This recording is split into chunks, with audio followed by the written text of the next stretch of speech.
This is not a sketch.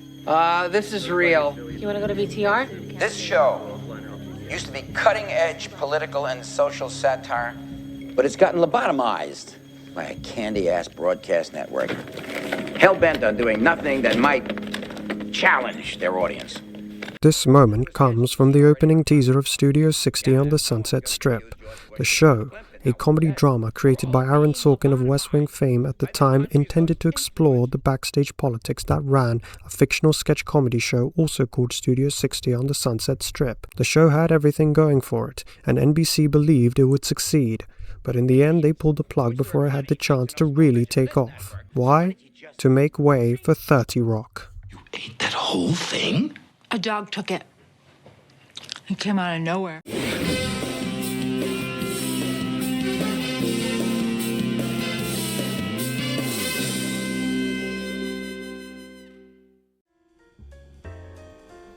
Apparently, in 2006, NBC thought that there was some demand for shows that revolved around the backstage politics of sketch comedy.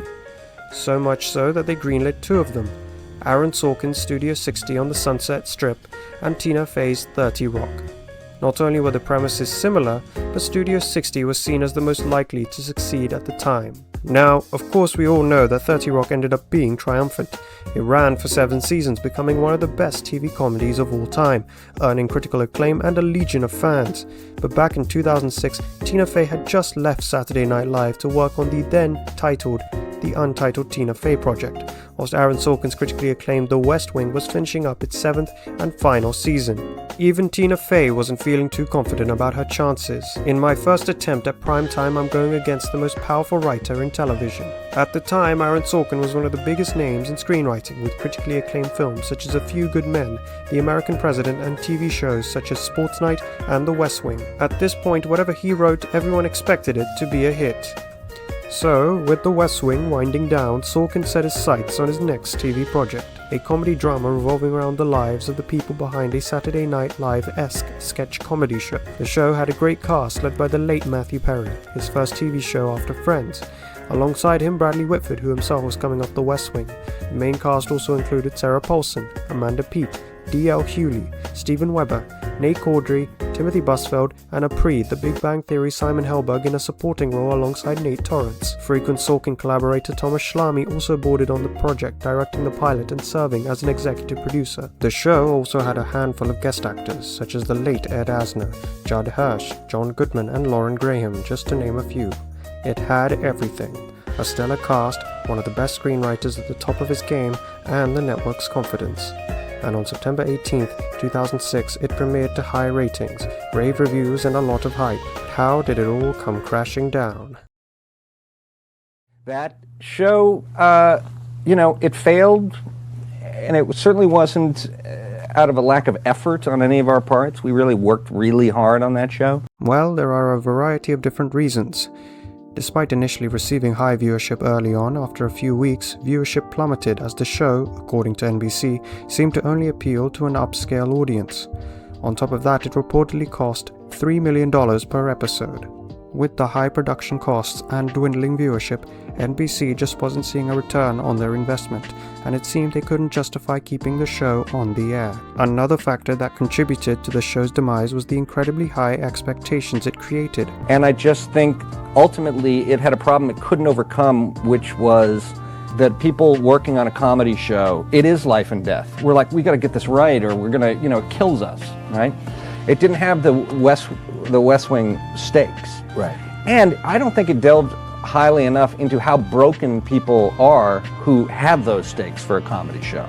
Audiences were expecting a lot from the creator of The West Wing, but it didn't have those West Wing stakes, and despite it being a comedy drama, a lot of viewers didn't find it funny. Now, 30 Rock wasn't a smash hit straight away, but it did have the support of Saturday Night Live creator Lorne Michaels, who executive produced the show.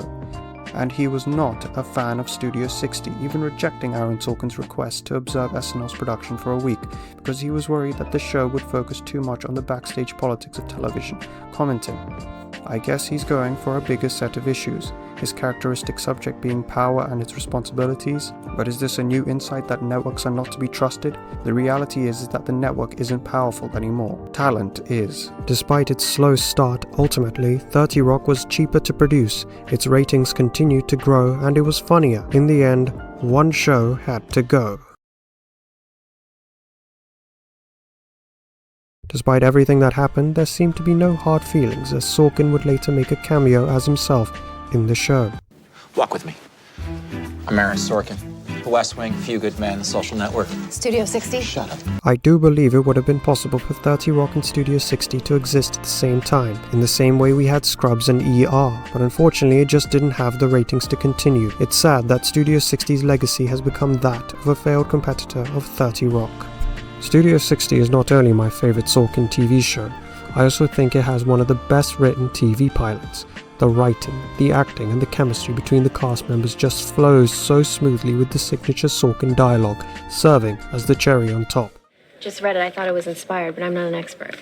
Matt, read it and tell me what you think. No, I'm not going to read it. Just read it and tell me if it should have gone on the air. I don't need to read it. Matt. You don't need to read it. Why? Because I wrote it 4 years ago, shortly before I apparently quit. I know.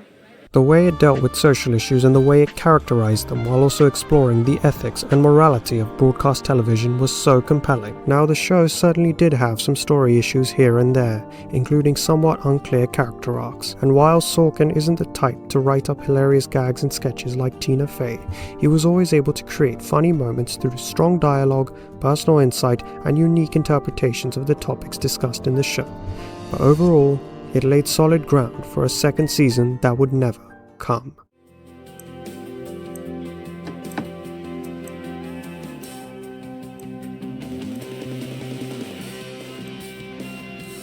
I'm going to make a friend out of you yet.